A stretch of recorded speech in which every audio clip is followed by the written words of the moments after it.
Deməli uşaqlar, dediyimiz kimi Windows Server 2019 əməliyyat sistemini virtual maşın üzərində quracağıq. Elə lap başdan belə olaraq baxın ki, virtual maşın üzərində necə qurulur, necə konfiqurasiya edilir, onları da yəni görəsiniz.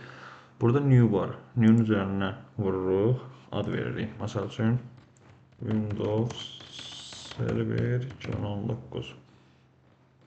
Burada əvvəlcədən siz ISO dosyasını yükləməlisiniz. Yəni ISO faylı nə deməkdir? Həmin o əməliyyat sistemini daha doğrusu əməliyyat sistemini yazmaqdan ötürü ISO faylı olmalıdır. Buradan ISO faylını seçirik. Artıq var burada.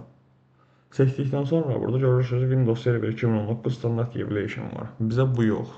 Bizə Windows Server 2019 Data Center Evaluation lazımdır. Bunu seçirik. Next veririk. Burada adında xəta göstərir. Windows Server. Tamam. Data Center Evaluation. Next. Yenə adda xəta göstərdi nəsə. Windows Server. Bir qoyan adını. Next.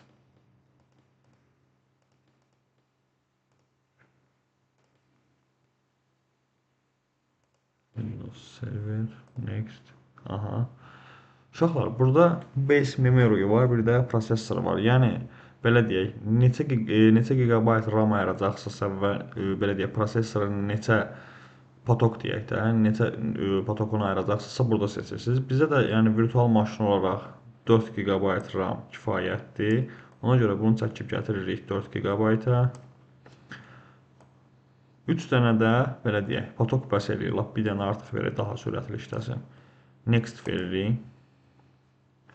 Sonra 50 GB bizim üçün tamamilə kifayətdir. Next veririk. Və belə deyək də, virtual maşında siz nələri əlavə edirsiniz, nəyə nə ayırmısınız, hamısı baxın burada göstərilir. Finish veririk. Artıq gördüyünüz kimi Windows Server bura düşdü. Bunu işə salmaqdan ötürü Start düyməsi basılır. Start düyməsini basırıq.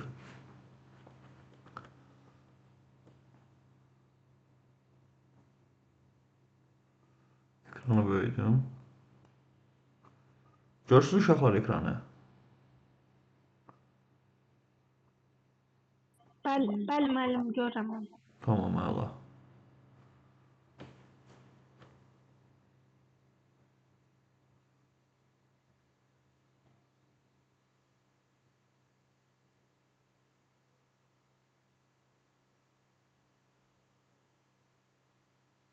Uşaqlar, bayaq kimi belə bir ekran qarşılayır. Yəni ilk başlanğıc olaraq bu cür ekran çıxır. Yəni standart olaraq ingilis dilində ISO faylı yükləmişik. Yəni burada ingilis dilindən başqa bir dil yoxdur.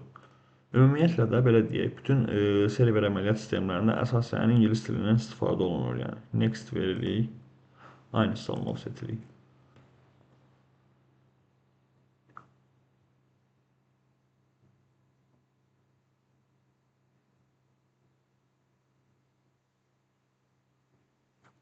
Burada bayaqki kimi belə deyək, biz belə deyək, həm data center kimi istifadə edəcəyimiz üçün Windows Server 2019 Data Center Evaluation desktop seçirik. Yəni belə deyək də bizə interfeys lazımdır əsasən idarə etmək üçün. Ona görə də next seçirik. Şərtləri qəbul edirik və next. Burada bayaq dediyimiz kimi upgrade var. Yəni indiki belə deyək, əməliyyat sistemini Windows Server 2019-a yüksəlt və customs var. Yəni bunu yenidən belə deyək, konfiqurasiya elə. Yəni bunu belə deyək də yenidən yaz. Onu seçdikdən sonra görürsünüz bayaq virtual maşına ayırdığımız 50 GB disk artıq bura düşüb. Biz bir dənə new veririk, apply eləyirik. Okay. Müəllim, məndə ekran donubdur. Gəldi. Bəli, indi gəldi. Əla. Qoy təmiz ekran paylaşım. Tamam. Və next veririk. Konfiqurasiyanı gözləyirik. Yəni daha doğrusu yüklənməni. Əməliyyat sistemini yükləsin.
Gördüyünüz kimi quruluşdurulma bitdikdən sonra artıq restart üçün saniyələr gedir. Saniyə bitdikdən sonra yenidən başlayır.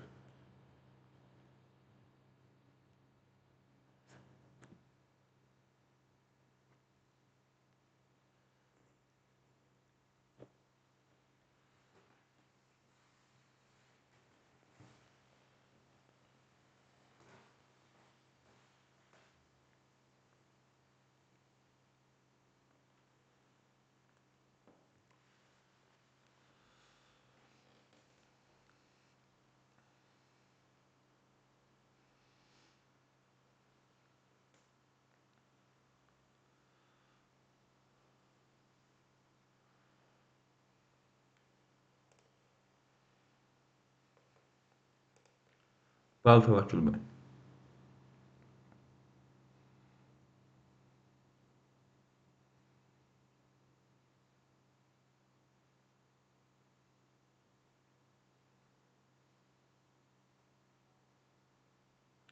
Gördüyünüz kimi username administratordur, yəni bunu dəyişmək mümkün deyil. Çünki belə deyək də, server əməliyyat sistemini yazanda ilk olaraq ondakı ilk istifadəçi administrator olur. Hansı ki, bütün serverin idarə etmə paneli, sonra bütün səlahiyyətləri bax bu gördüyünüz istifadəçiyə aid olur, yəni administratora. Bura biz şifrə təyin edirik.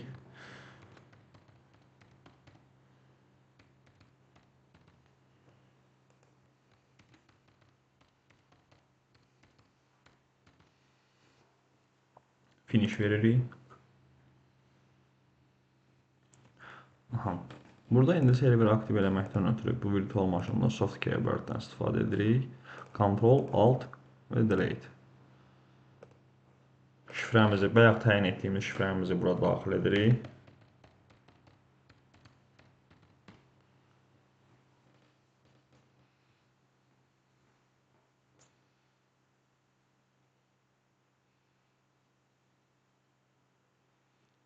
Windows Server konfigurasiya olunandan sonra, belə deyək, ilk qabağımıza çıxan ekran serverin meneceri paneli olur ki, serverin əsas belə deyək də, bütün konfigurasiyaları, bütün belə deyək, əməliyyatları bax bu server meneceri ekranı üzərindən, yəni belə deyək, idarə olunur.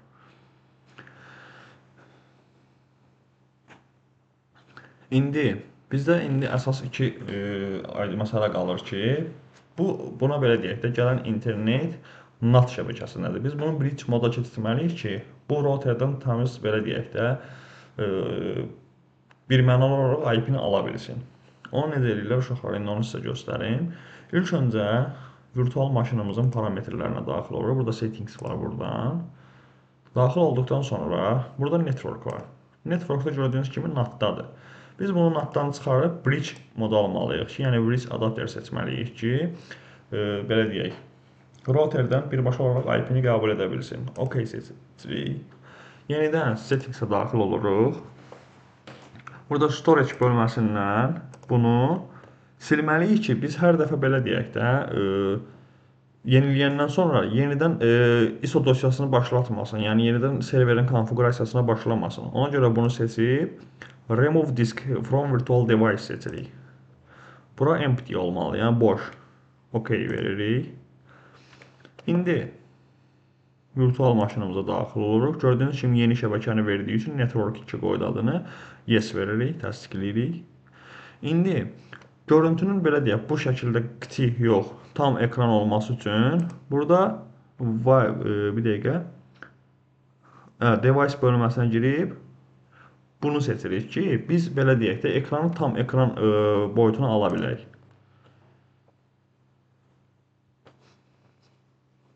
Ondan sonra buradan çıxırıq. ZSPC seçirik. Gördüyünüz kimi onu seçdikdən sonra bura belə bir disk əlavə olunur. Bu diski seçirik.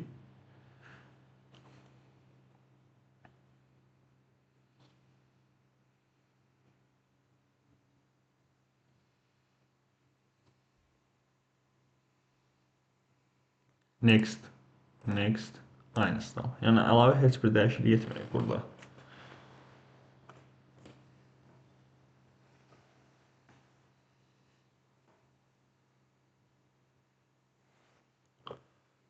Bu quruluşdurulduqdan sonra serverə restart edəcək. Yəni reporting off görürsüz buradadır. Finish veririk ki, Yenidən başlamasın. Gözləyirik indi yenidən başlanmasını.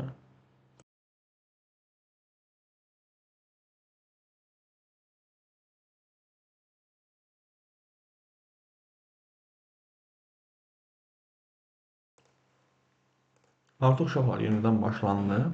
İndi nə edirik? Yenə inputdan keyword, soft keyword seçirik. Ctrl Alt Delete seçirik. Daha buna ehtiyacımız yoxdur. Şifrəmizi yazırıq. Enter veririk. İndi tam ekran olmasından ötürü Ctrl F seçirik ki, belə deyək, bütün ekran şəklində belə baxa bilək.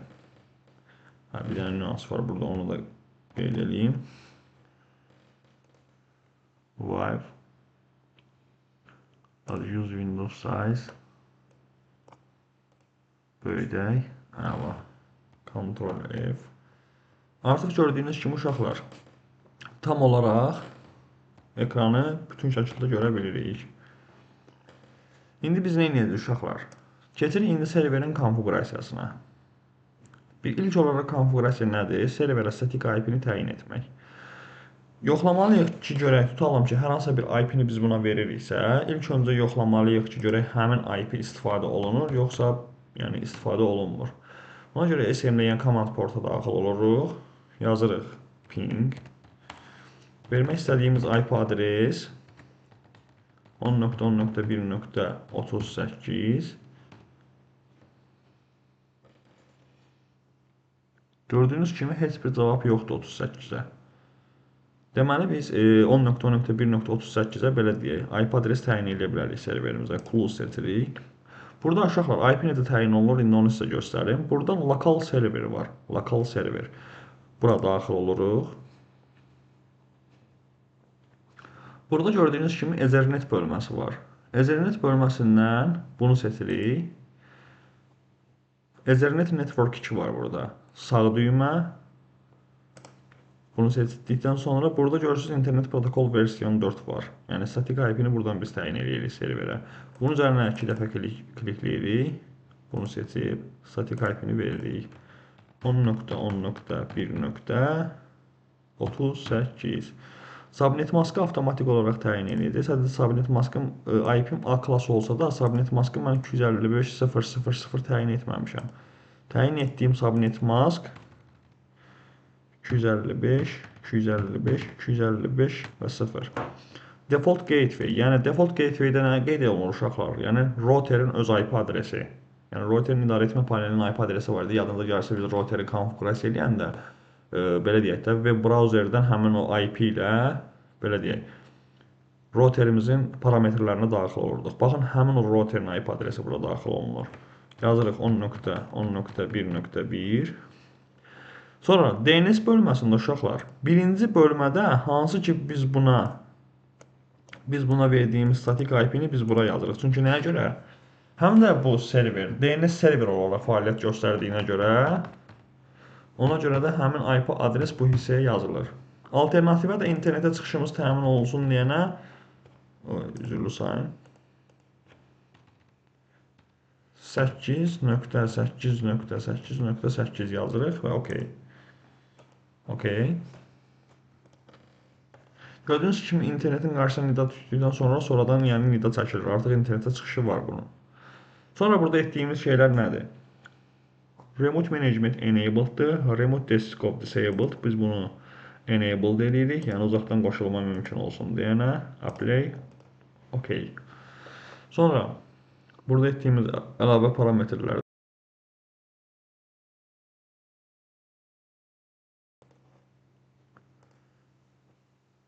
Deməli, bir də burada internetə çıxışımızda bir belə deyək də, hər hansı nəsə bir şeylər yükləyəndə falan, yaxud proqramlar falan hər dəfə belə deyək də əngəlləyir. Yəni daha doğrusu bloklayır ki, o yükləmənin qarşısını alsın. Bunu biz off eləməliyik ki, yəni biz internetə nəsə yükləyərkən heç bir problemlə rastlaşmayaq. Okey. Sonra time zone-da gəlirik bunu Baku seçirik. Yəni Bakı vaxtına çeviririk belə deyək. Tamam, burada Baku, okey. və yeniləyirik. Update. Okay. Okay. Sonra burada indi əsas konfigurasiyalardan biri də belə deyək. Computer name'dir. Kompüterin adını dəyişirik. Məsəl üçün adını qoyuruq. Test və server. Okay.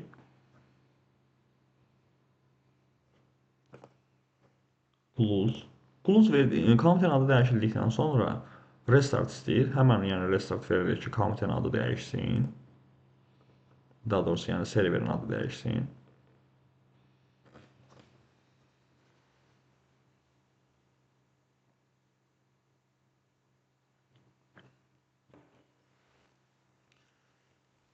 Yenə input, keyboard, soft keyboard, Ctrl Alt Delete.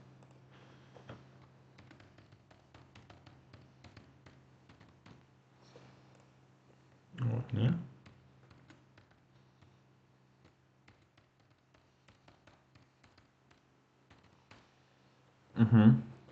Əla.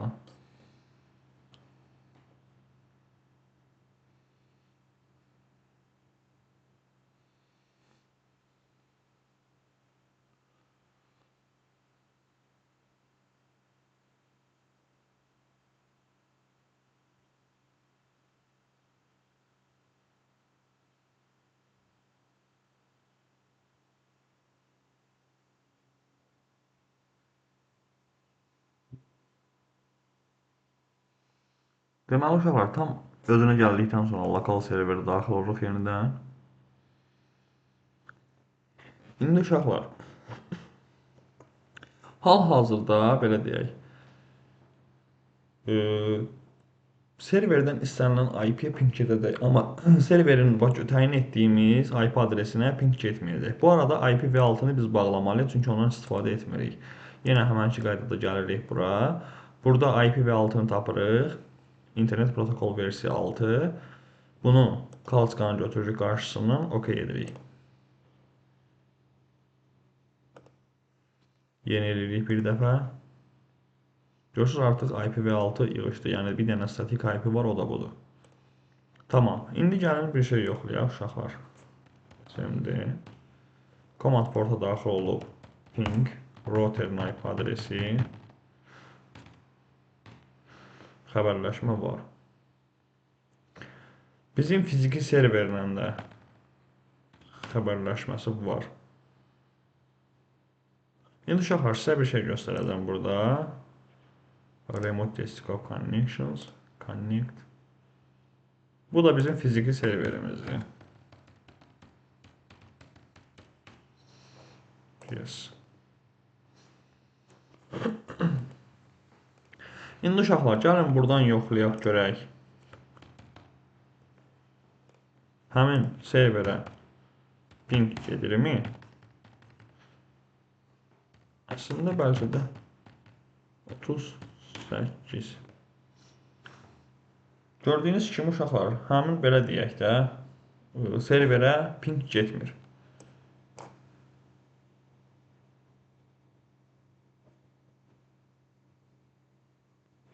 İndi buna ping getsin deyə nə etməliyik? Uşaqlar, onu sizə göstərim. Qoy bir dənə X verək buna. Okay. Firewall. Yəni biz firewall-ı tamamilə bağlayırıq.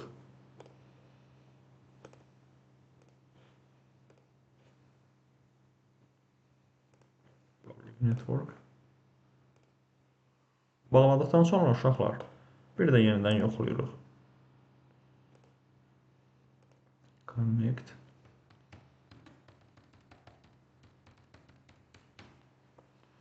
Yes. Yenə burada command porta daxil oluruq.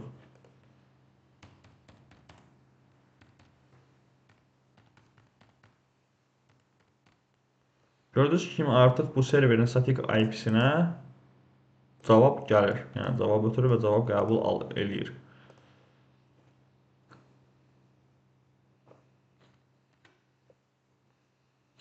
Əla. İndi keçirik domen kontrol, Active Directory domen kontrollerin qurulmasına. Buna daxil oluruq. Burada add rules and features var. Bunu seçirik uşaqlar. Burada next veririk. Buradan da next veririk.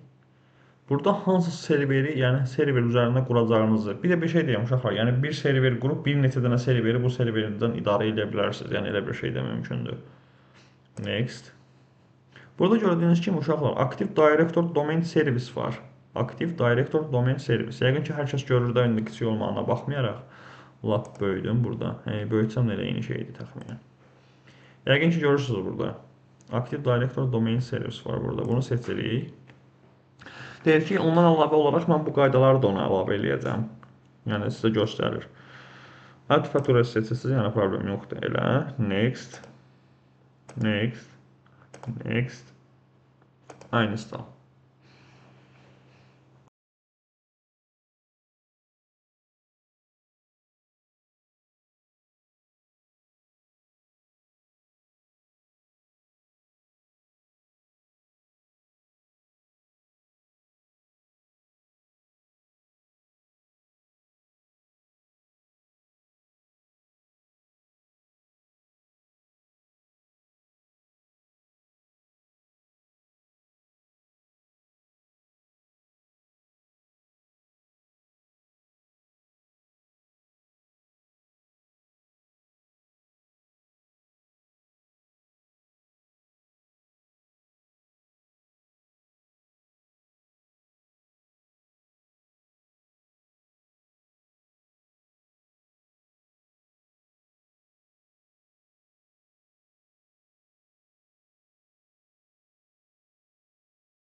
Artıq uşaqlar quruluşdurulma bitdikdən sonra buna close veririk.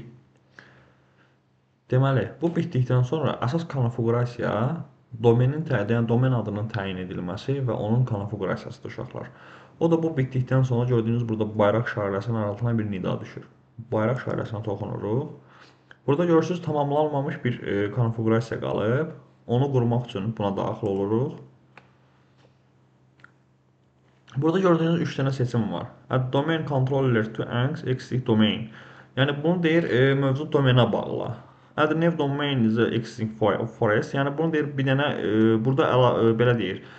Hazırki deyir domeni bura keçir. Deyir bu domeni ona əlavə elə. Bir də add new forest var. Biz yeni domen qurduğumuz üçün add new forest seçirik. Məsələn domen adımızı təyin edək. Nə qoyaq uşaqlar, kimin nə fikri var?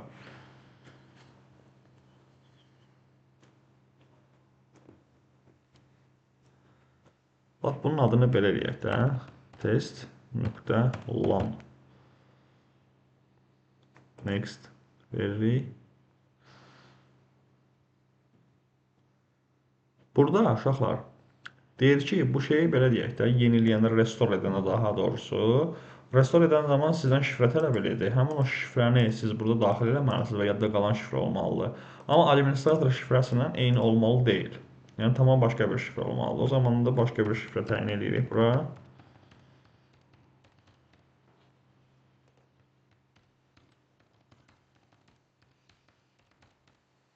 Next.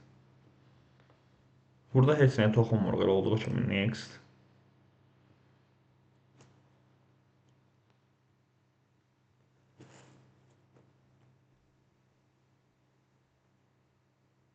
Burada uşaqlar Zenit Bias domain name var burada. Bunu da biz eləyirik paste.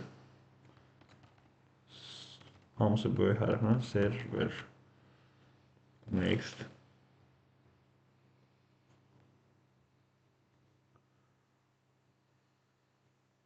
Tamam. Ad uyğun deyil. Lab test.lan edək. Next. Şöyle qəbul edəcək.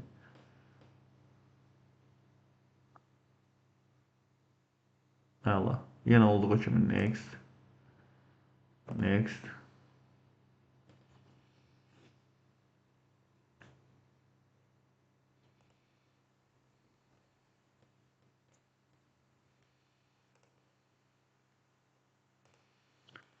Azərtəs əslində var Çınarə xanım. Azərtəsi yəni belə deyək də maksimum kom qoya bilərik. O da yəni belə deyək qarışdırmayaq, yəni komdan azı. Ona görə yəni mən test olaraq qoydum. Və aynı stilı seçirik buradan. Starting başladılır yəni.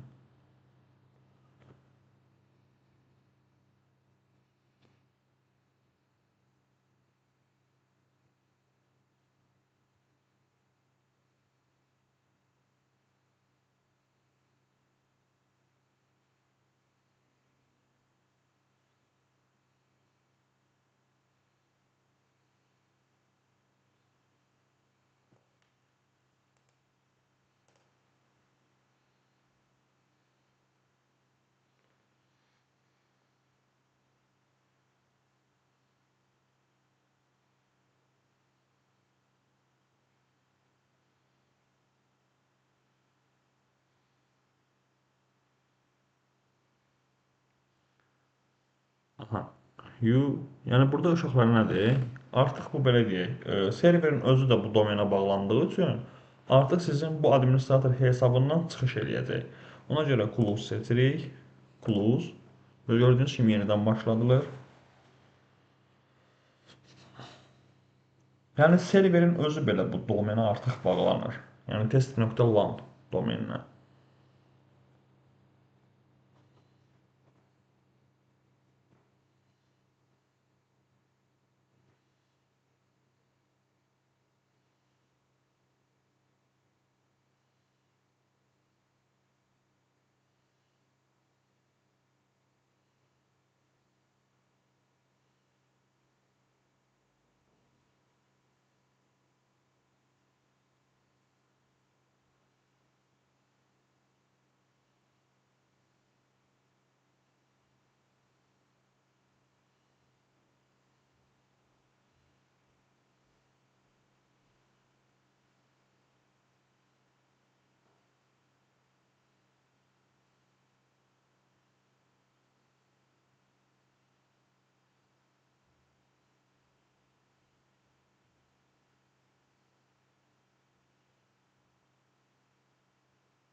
Uşaqlar bir şey əlavə qeyd edeyim ki, real serverlərdə yəni bu proses bu qədər gec çəkmir. Çünki bu virtual maşın olduğu üçün bir balaca yəni belə deyək də gecikmələr mümkündür. Amma əslində tam real server üzərində qursaydıq, tam demək olar ki, sürətli işləyir bu proses.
Uşaqlar açıldıqdan sonra input yenə keyword, soft keyword, Ctrl Alt, Delete. Gördüyünüz kimi artıq uşaqlar test.lan domeninə bu serverin özü qoşulduğu üçün qarşısına test.lan administrator oldu. Yenə həmən kimi parol dəyişmədən eyni parolu daxil edib daxil oluruq serverə.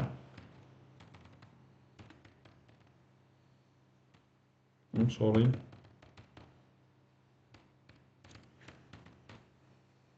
Welcome.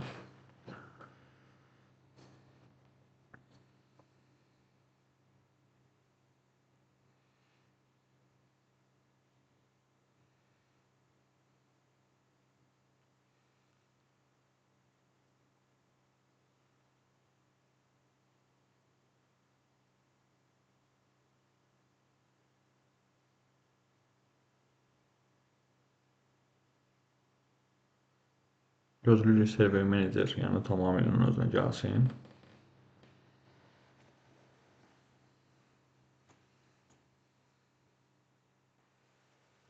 Uşaqlar, vaxt bitir. Mən burada saxlayıb yenidən sizə link atıram, tamam?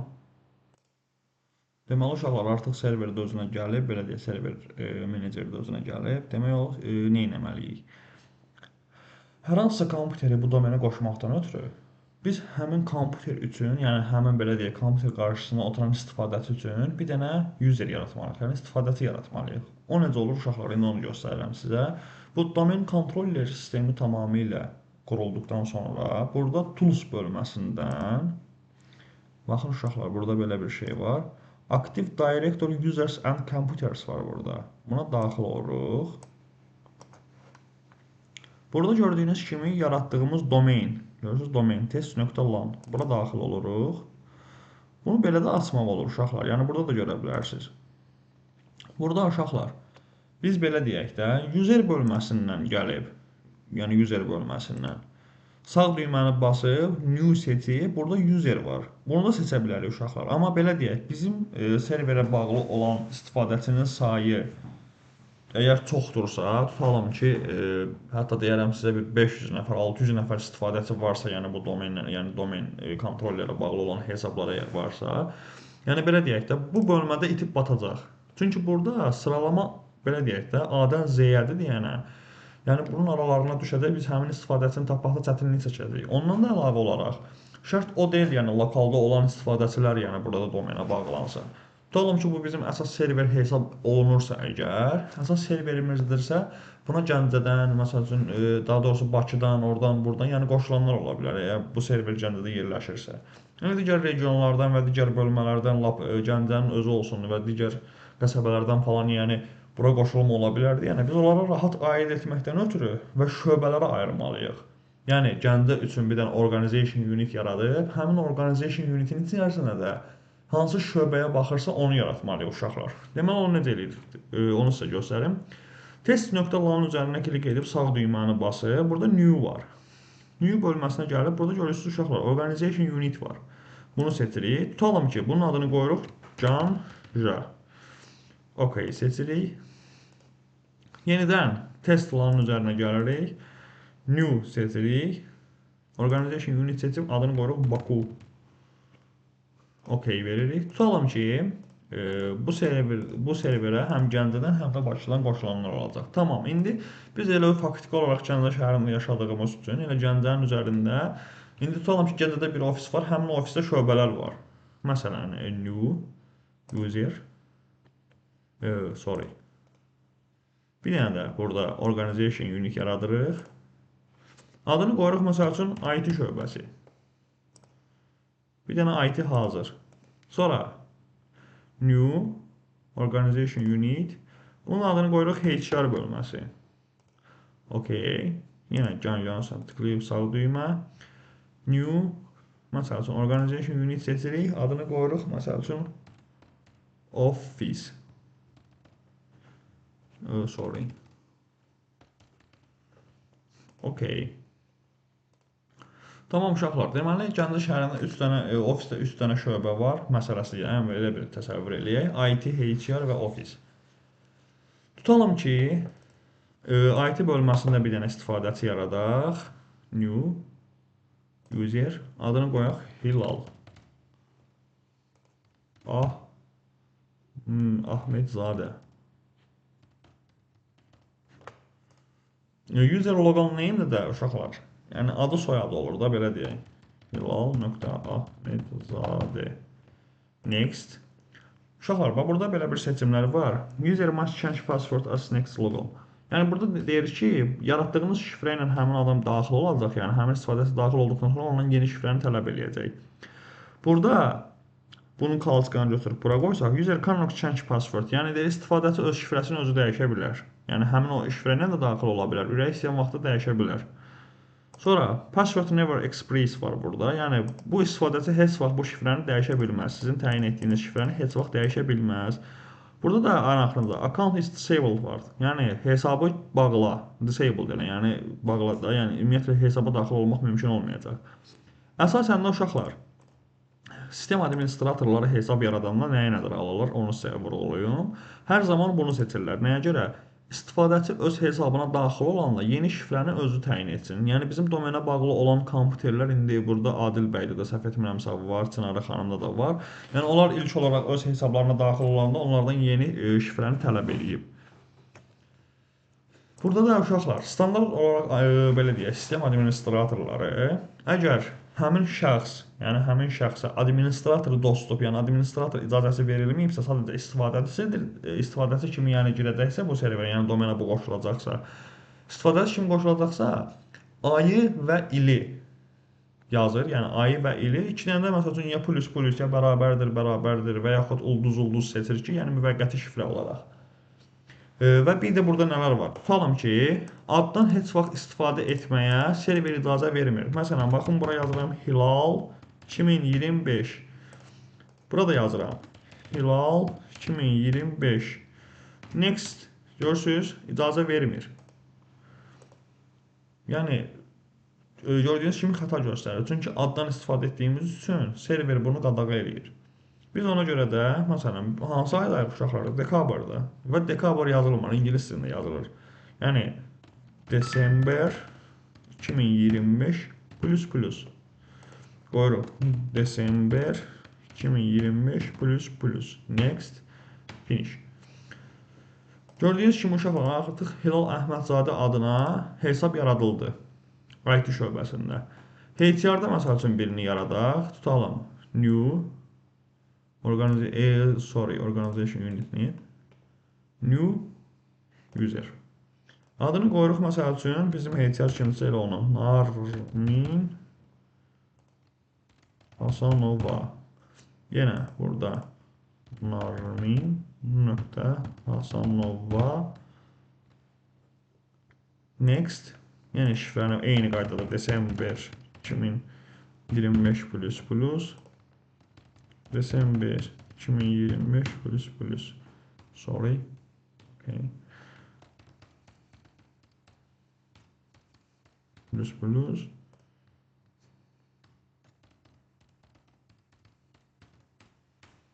Все. Ofis bölməsində də məsəl üçün kimləri var? Ofisə də əlavə edirik təbii ki. Yəni rəhbərlik daxil olmaqla ofisin heyəti sayılır. Məsəl üçün user əlavə edirik. Tutalım ki, Rasulzadə Rasul nöqtə. Hə, uşaqlar, bir də bir şey qeyd edeyim sizdə. Yəni rəhbər şəxslərdə, yəni domen hesabında uşaqlar. Yəni Rasulzadə böyük yazılmır. Yəni o qədər uzun olmur. Sadəcə adı, soyadının baş hərfi və ata adının baş hərfi qeyd olunur. Məsəl üçün Rasul.ra. Yəni Rasulzadə Asafoğlu. Yəni belə Rasul.ra. Next veririk.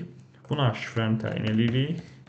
Yəni eyni qaydada Desember 2025 plus plus. Desember 2025 plus plus. Next finish. Sonra əlavə edirik bizdə kimlər var? New User Çinara xanımı.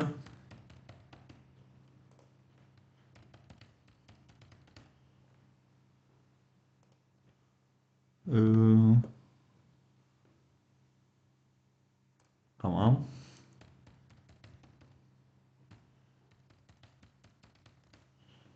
Next.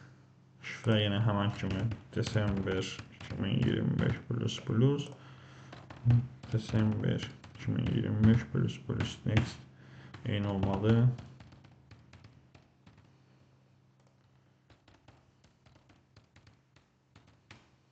Finish. Sonra bir yanda New User Tawakkul Mamedov. Burada yenə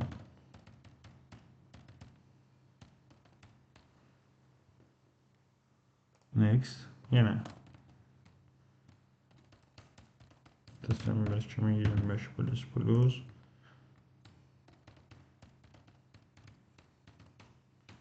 Finish. Sonra bir dənə New User Adil. Adil bəy soyadınız Zeynalov idi, hə? Səhv etmirəmsə.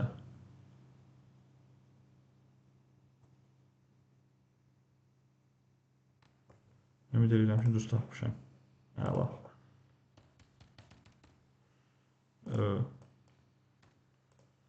Zeynalov olduğu kimi Adil Zeynalov. Next. Şifrəni də onun kimi daxil edirik. Desember 2025 plus plus. Desember 2025 plus plus. İndi uşaqlar, yəni buradan məqsəd bilirsiniz nə idi? İndi tam belə bir şey deyim sizə. Tutalım ki, test nöqtələrine daxil olduq. Yəni belə deyək də, Bakıdan tutalım ki, IT helpdesk zəng eləyib ki, yəni texnik zəng eləyib ki, falan kompüterin məsələsində falan istifadəsi ilə girişlə bağlı problem var. Faktiki olaraq biz ondan soruşuruq ki, hansı şöbənin işçisidir. Tutalım ki, deyir ki, HTR məsələsi. Onun belə deyək də tapılması asan da olsun deyən uşaqlar, yəni birbaşa olaraq regionun üstünə vurub HTR bölməsinə gəlirik, avtomatik yəni burada hesabları görürük də, indi biz bir dənə yaratmışıq, bir neçədən ola bilər. Burada hesabların içindən naxadə həmin adamı tapmaq mümkündür. Yəni qarmaqarışıqlıq yaranmır. Bakıdırsa lap Bakıdan axtarırıq, Gəncədədirsə lap Gəncədən axtarırıq. Lap tutalım ki, IT şöbənin əməkdaşına hər hansı bir problem var, daxil oluruq bura. Burada indi bir dənə Hilal bəydir, bir neçədən ola bilər. Yəni buradan avtomatik olaraq tapırıq həmin şəxsi. Yəni aydın oldu dərs nəyə görə, yəni organization unit yaradılır. Yəni sizin istifadəniz üçün daha rahat olsun, yəni daha perspektiv olsun deyənə. Məsələn, uşaqlar indi sizə real bir şey göstərim lap bizim serverdə. Bu da realdır. Sadəcə virtual maşın üzərində qurulmağına baxmayaraq real laboratoriya hesab edilir.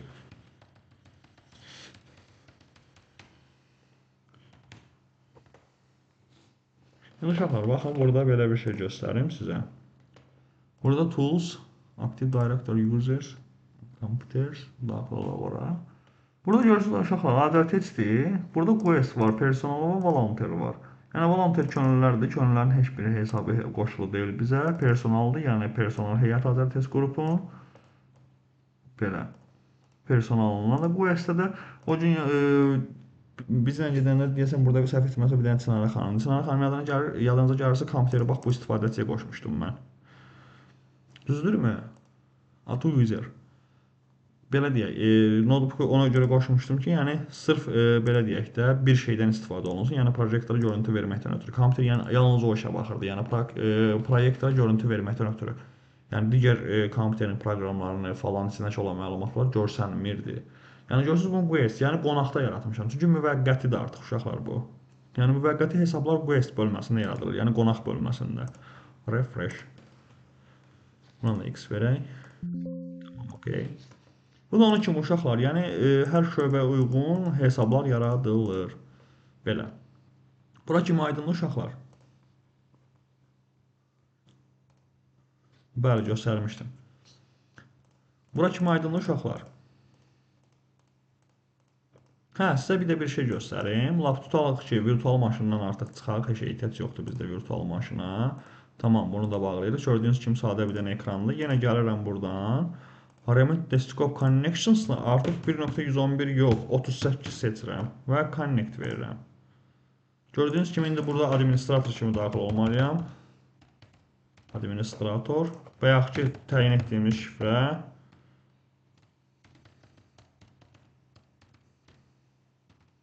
Okay. Yes. Gördüyünüz kimi uşaqlar, yenə gəldik həmin ekrana. Baxın, indi Active Directory User kompüterə girim. Gördüyünüz və bayaq yaratdığımız hesablardır. Gəncə, HTR, IT, Office. Artıq belə deyək, virtual maşından çıxdıq, birbaşa serverin IP adresi ilə uzaqdan qoşulma elədik buna. Yəni virtual maşın üzərində olmayaraq baxmayaraq, yəni real laboratoriya və real serverdir bu, faktik olaraq bax indiki vəziyyətdə. İndi nə edirik uşaqlar? Tutalım ki, notebookumuzu gəlin bağlayaq bu domenlə. Onun üçün Windows R cmd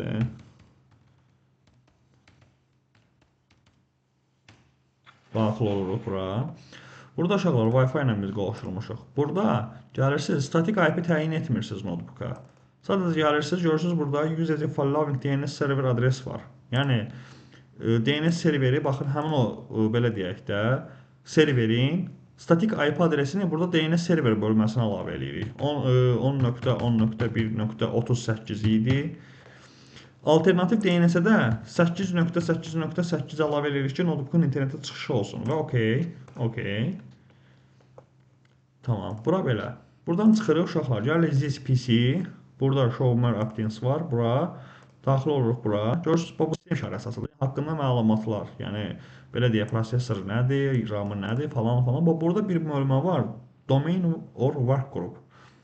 Bura daxil oluruq uşaqlar. Burada görürsünüz change bölməsi var.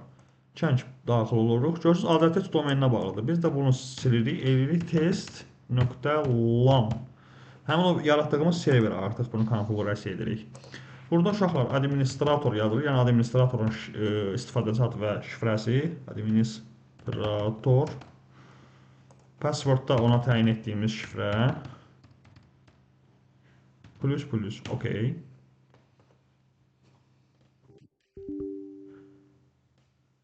Sonra şifrəni səhv yazmışam, ola bilər.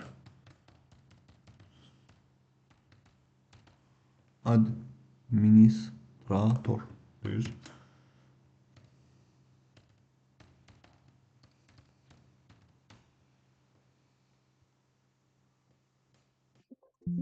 Görürsünüz, welcome to Zell test.lan domeni. Yəni deyir ki, test.lan domeninə xoş gəldiniz.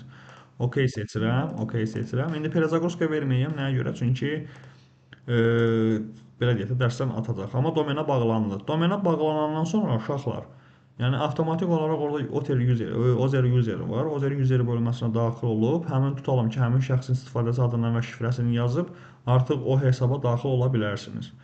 Dərs hər kəsə aydındır uşaqlar.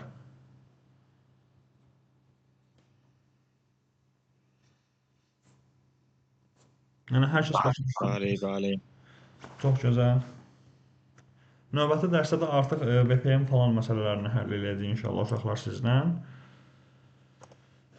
Belə deyək, əsas indi tutalım ki, lokalda domenə belə deyək də, dastıp olmaq asandır, yəni qoşulmaq asandır, amma uzaqdan, yəni qoşulmaqdan ötürü VPN məsələləri olmalıdır.